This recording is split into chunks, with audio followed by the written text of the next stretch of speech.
Assalamualaikum warahmatullahi wabarakatuh. Perkenalkan, nama saya Inggit Umaminingsih, NIM 19531056 dari Prodi Pendidikan Agama Islam Lokal 4B, yaitu akan membawakan sebuah makalah dari mata kuliah Hadis Ibadah dan Sosial yang diampu oleh Bapak dosen kita, Bapak Rio Marco, Master Pendidikan Islam. Judul makalah kami yaitu Hadis-hadis tentang saling membantu. Kami dari kelompok ke-8 yang terdiri dari 3 orang, yaitu saya sendiri, Inggit Umaminingsih, NIM 19531056. Yang kedua kemudian Dwi Rianingsih, NIM 19531039. Yang ketiga yaitu Hauri Lilian Piliani dengan NIM 19531051. Baiklah, pendahuluan latar belakang masalah. Ajaran Islam senantiasa mengartikulasikan dirinya sebagai agama peradaban yang membentangkan tenda besar untuk perdamaian, keadilan, dan kemanusiaan. Oleh karenanya, aktivitas menggali dan meraktualisasikan prinsip-prinsip kepedulian sosial dalam Islam merupakan salah satu pilar dalam menegakkan cita-cita Islam. Mengutip pendapat Nurcholish Madjid dalam bukunya yang berjudul Masyarakat Religius, membumikan nilai-nilai Islam dalam kehidupan masyarakat yang diterbitkan di Jakarta oleh PT Paramadina tahun 2000 pada halaman 3. Nurcholish Madjid menyatakan bahwa setiap manusia sejatinya tidaklah dapat berdiri sendiri sebagai pribadi yang terpisah, melainkan membentuk masyarakat dan komunitas. Mengingat manusia adalah makhluk sosial, mereka juga saling membutuhkan satu sama lain. Jelaslah bahwa manusia adalah makhluk sosial. Artinya, manusia tidak bisa berbuat banyak tanpa bergabung atau bersosialisasi dengan yang lain. Hanya dengan tolong-menolong atau ta'awun atau saling membantulah manusia bisa memenuhi kebutuhan-kebutuhannya. Mengenai permasalahan tolong-menolong, dalam Al-Quran ditemukan kata ta'awun. Menurut Hamka, ta'awun adalah sikap tolong-menolong atau bantu-membantu atau saling membantu. Islam mengajarkan kepada kita agar hidup dalam masyarakat dengan senantiasa menjalin hubungan kesetiakawanan dan kerjasama sepanjang hal tersebut berkaitan dengan perkara-perkara sosial, muamalah, dan masyarakat. Sehingga ta'awun ini bisa dilakukan siapa saja dan kapan saja tanpa adanya aturan. Selama itu masih tergolong kategori mengerjakan kebaikan dan kebajikan.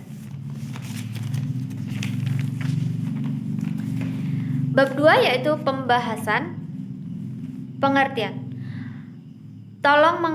Tolong-menolong ialah merupakan sikap saling membantu untuk meringankan beban, penderitaan maupun kesulitan yang dimana sedang dialami oleh orang lain dengan melakukan sesuatu.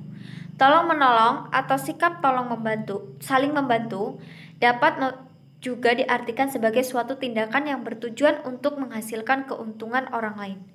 Sikap tolong-menolong yang dilakukan oleh manusia terjadi karena beberapa perspektif teoritis yang diyakini sebagai dasar dari munculnya sikap tolong-menolong antar manusia. Manusia adalah makhluk sosial, di mana tidak dapat hidup sendiri atau membutuhkan pertolongan atau bantuan dari orang lain. Hadis tentang saling membantu, salah satunya yaitu hadis riwayat Bukhari, Sahih Bukhari, yang berbunyi Ani ibni Umar radhiyallahu anhu anna Rasulullah sallallahu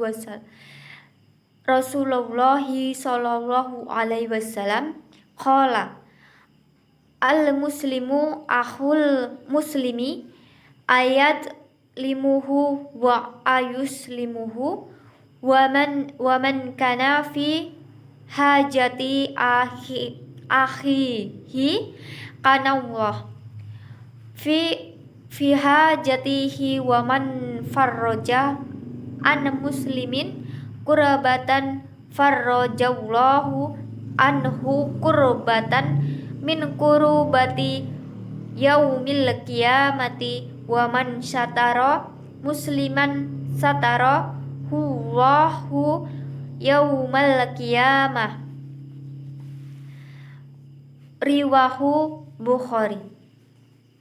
Yang artinya dari Ibnu Umar radhiyallahu anhu, sesungguhnya Rasulullah shallallahu alaihi wasallam bersabda, seorang muslim itu saudara bagi muslim lainnya, tidak boleh menganiaya dan tidak boleh menyerahkan kepada musuh. Barang siapa membantu keperluan saudaranya, Allah akan membantu keperluannya. Barang siapa membebaskan seorang muslim dari kesusahan, Allah akan membalasnya satu kesusahan dirinya dari beberapa kesusahan pada hari kiamat. Barang siapa menutupi aib saudaranya atau aib seorang muslim, Allah akan menutupi aibnya pada hari kiamat. Hadis riwayat Bukhari. Dikutip dari Abi Abdillah Muhammad bin Ismail bin Ibrahim, Sahih Bukhari, Juz 1, Beirut, Darul Qutubil Ilmiyah, halaman 246. Kemudian ada hadis yang kedua, yaitu Hadatsana Kutaibah, Hadatsana Abu Awanata ani A'mashi an Abi Solihin an Abi Hurairah qala Rasulullah sallallahu alaihi wasallam man nafasa an mu'minin kurbatan min kurabid dunya nafasallahu anhu kurbatan min kurabi yaumil qiyamati wa man yassara ala mu'sirin yassarallahu alaihi fit dunya wal akhirati wa man syatara musliman syatara huwahu fit dunya wal akhirati wallahu fi aunil abdi ma kanal abdu fi auni akhi. Riwahu Tirmizi. Yang artinya Kutaibah meriwayatkan kepada kita, telah meriwayatkan pada kita Abu Awanah dari Amasih, dari Abi Salih dari Abi Hurairah berkata, Rasulullah Shallallahu alaihi wasallam bersabda, barang siapa melapangkan seorang mukmin dari satu kesusahan dunia, Allah akan melapangkannya dari salah satu kesusahan di hari kiamat. Barang siapa meringankan penderitaan seseorang, Allah akan meringankan penderitaan-penderitaannya di dunia dan di akhirat. Dan barang siapa menutupi aib seorang muslim, Allah akan menutupi aibnya di dunia dan di akhirat. Allah akan menolong seorang hamba selama hamba itu mau menolong saudaranya. Hadis riwayat Tirmizi. Kandungan hadis pada hadis pertama menjelaskan bahwa seorang muslim satu dengan yang lain adalah saudara. Oleh karena itu, sesama muslim tidak boleh saling menzolimi. Bahkan, sesama muslim harus saling membantu. Bahkan di dalam hadis tersebut ada beberapa janji Allah yang disebutkan, yaitu orang yang mau membantu keperluan saudaranya dengan ikhlas, ia akan dibantu oleh Allah Subhanahu wa Ta'ala dalam memenuhi kebutuhannya. Kemudian orang yang mau melepaskan kesusahan atau membantu kesusahan seorang muslim, ia akan dilepaskannya dari kesusahannya kelak di akhirat pada hari kiamat.